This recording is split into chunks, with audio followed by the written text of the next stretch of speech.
I wasn't called to ask a question of the British Prime Minister today. I had my quota of questions for the week too to the Foreign Office Minister in the House of Commons yesterday. But if I had, I was going to say this.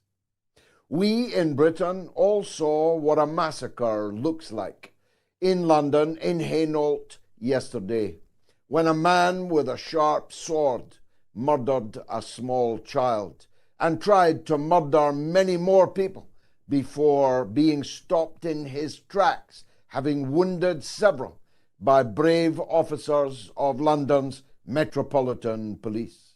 If he had not been stopped, and I pay tribute to the officers who stopped him, particularly the young woman officer who ran at him as he held a large samurai sword covered in the blood of a little boy in his hand. But tomorrow, maybe within 4 or 5 hours from the end of this show, a new massacre will ensue in the Gaza Strip, because the deadline given by the killer and his gang, Netanyahu, and the others who may soon face an international arrest warrant from the International Criminal Court, will begin their invasion of the tent city of Rafah. Rafah is a tiny, sleepy little town, or rather it was. Now it is home to 1.6 million refugees, every one of them an international community responsibility, legally, never mind morally, every one of them the responsibility of the governments of the world as constituted in the United Nations. We are responsible for every person in Israel's illegally occupied territories, which includes Gaza.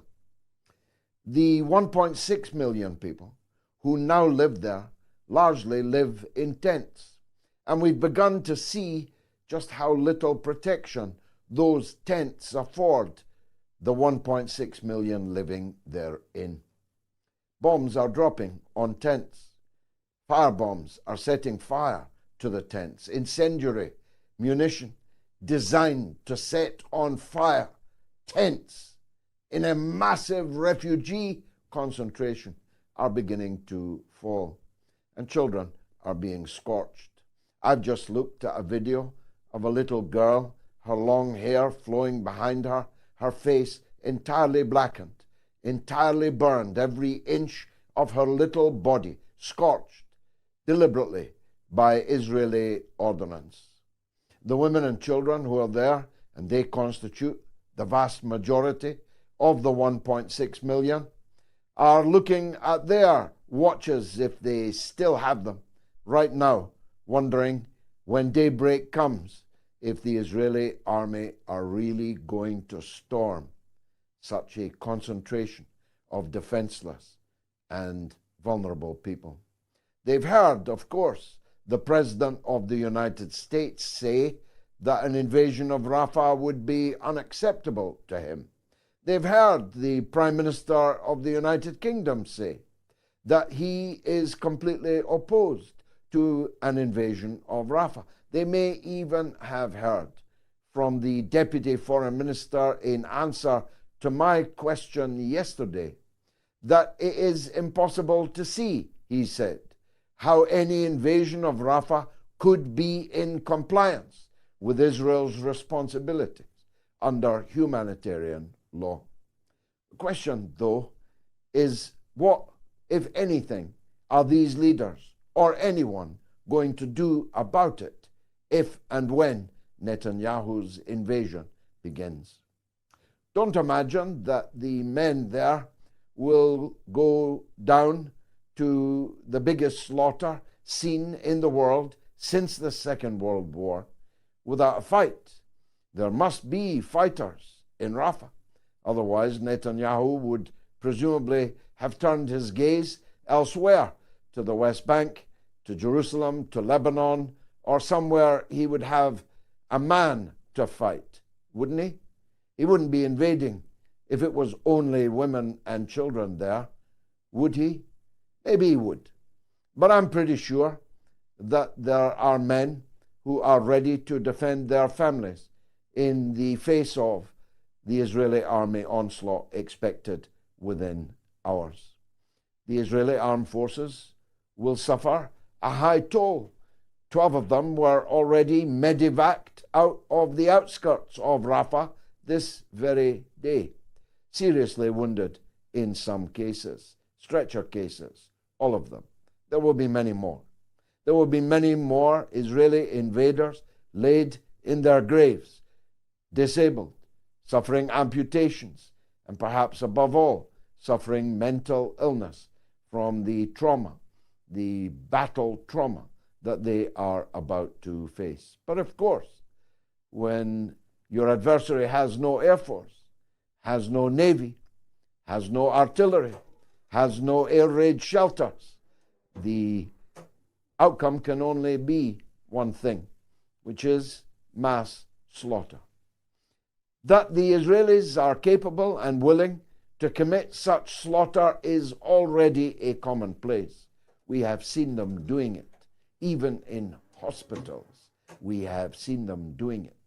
We have seen the bodies that they shot at point-blank range, their hands tied behind their backs.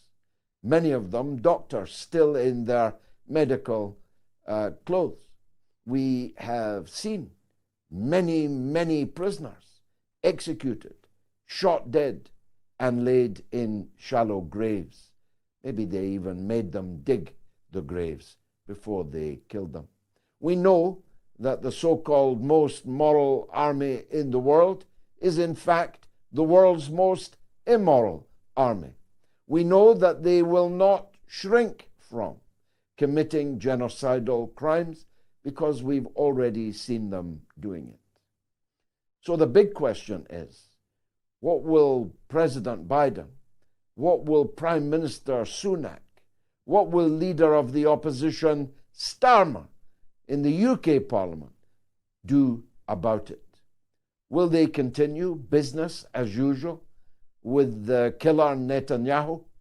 Will they continue to send weapons and money and provide diplomatic cover in the United Nations in the wake of one of the greatest war crimes since 1945? Will they? Will they really?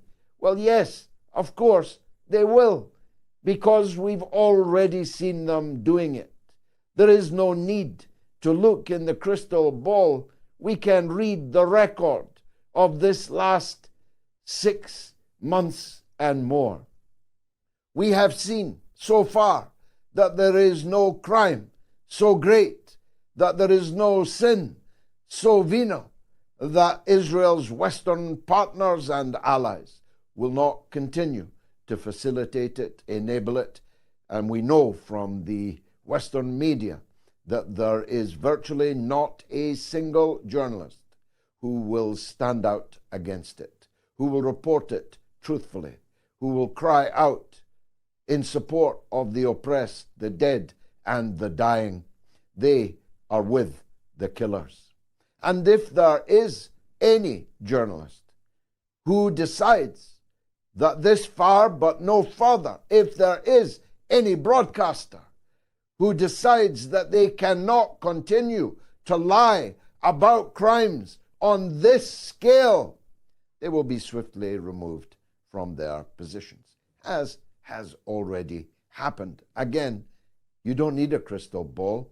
You know what happened to little Mehdi Hassan after years of kissing the ass of the United States establishment, the British establishment, just because he was a Muslim who found some small sinew of empathy in his miserable little body. He was removed from MSNBC. A young woman called Singita, whose existence had evaded me until now, was just replaced from the London Broadcasting Corporation, LBC Radio, nowadays TV and radio, as is the way of these things, was sacked.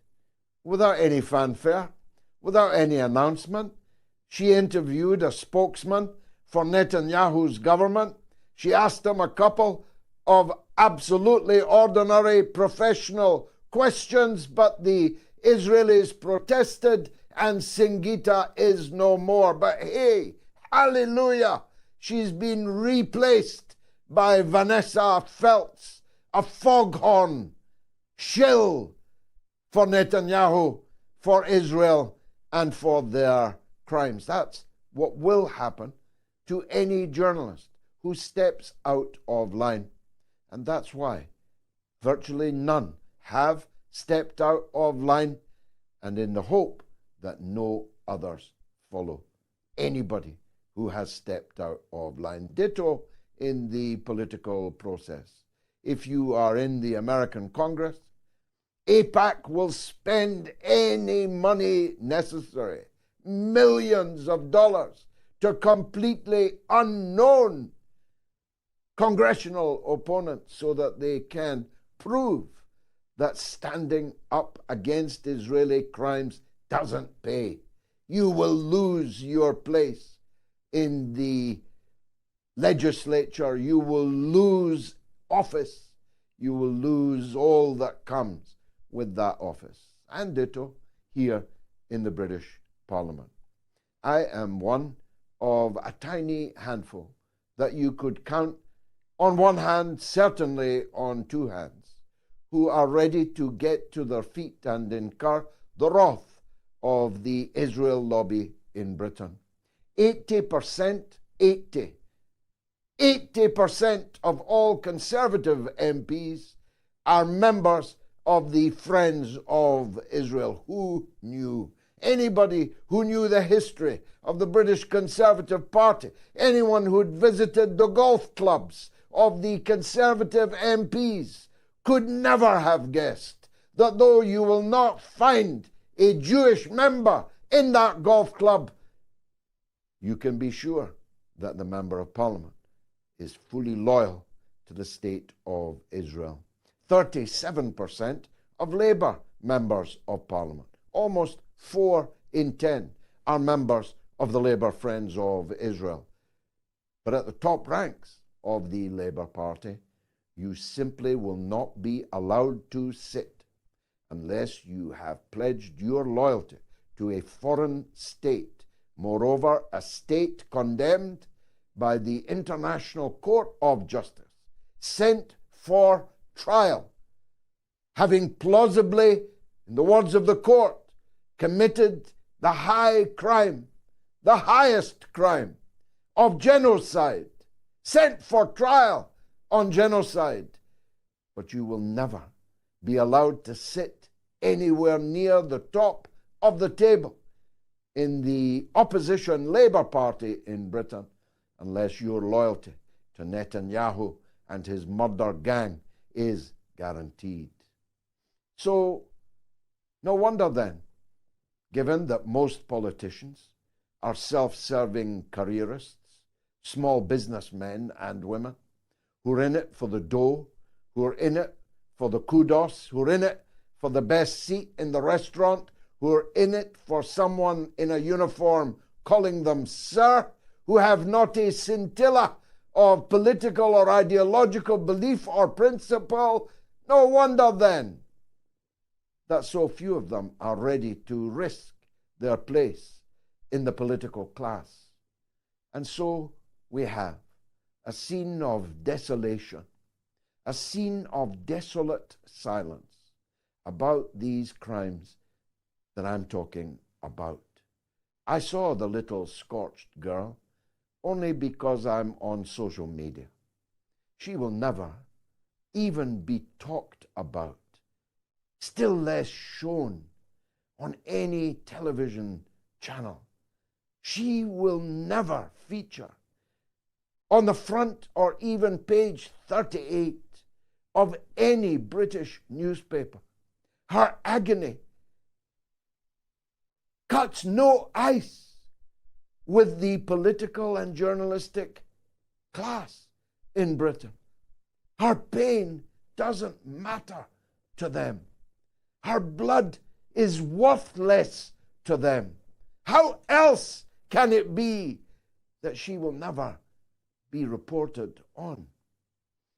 The truth is, in Western countries, we are living now in a state of moral and political bankruptcy.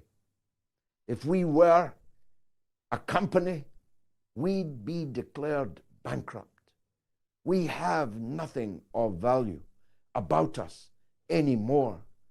We who stood up to Hitler for a time alone in 1940 and 41, while London was burning, our young men of 19, 20, 21 were taking to the skies to fight the Luftwaffe, the Messerschmitts, to shoot down the German bombers. Our young men were on the Channel coast waiting to bayonet the Nazi invader, even though we were by that time left alone. We who spent the next half century talking about our moral capital earned by that generation of our young men are now totally bankrupt. At Prime Minister's Questions today, the leader of the opposition asked every one of his 6 questions about the economic fate of the triple lock on pensions. Not one word did he whisper that a great war crime is due to begin tomorrow. That was left to the gallant young leader of the Scottish Nationalist Party, who gave both of his questions to that subject. It was left to the leader of the Green Party, who used her question powerfully to ask the question the Labour leader didn't have the guts or the moral fibre to ask, namely, what are you going to do if this great war crime begins tomorrow on schedule?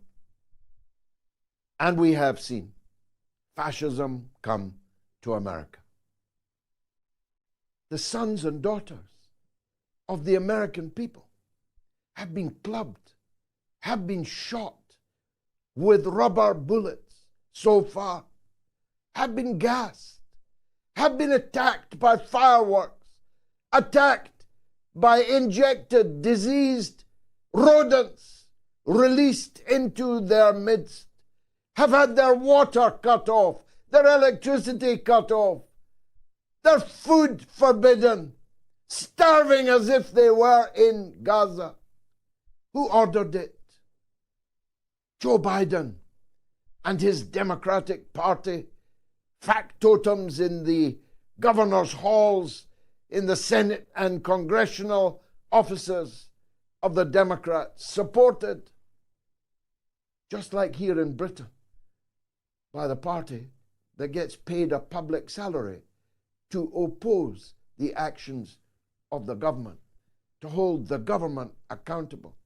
Instead, both cheeks of the same ass are clenched tightly together, disgracing America, hurting their own constituents' children, ruining their lives, threatening them with no diplomas, no graduations, no references, their fees forfeited. That's what the West now looks like today. We've got the one and only Scott Ritter up right after this, so you better stay tuned.